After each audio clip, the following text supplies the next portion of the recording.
وتركنا يوسف عند متاعنا فأكله الذئب وما أنت بمؤمن لنا ولو كنا صادقين وجاءوا على قميصه بدم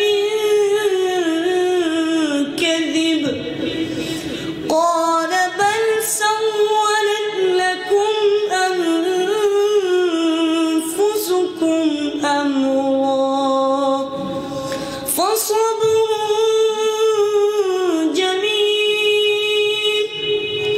والله المستعان على ما تصفون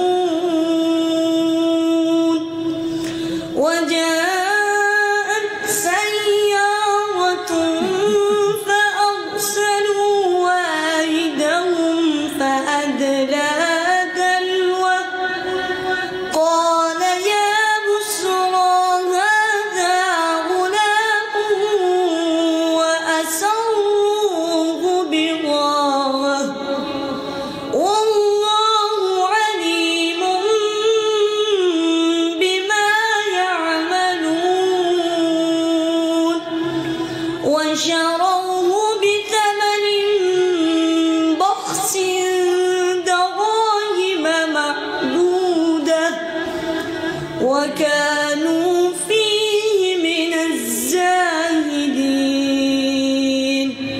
صدق الله العظيم.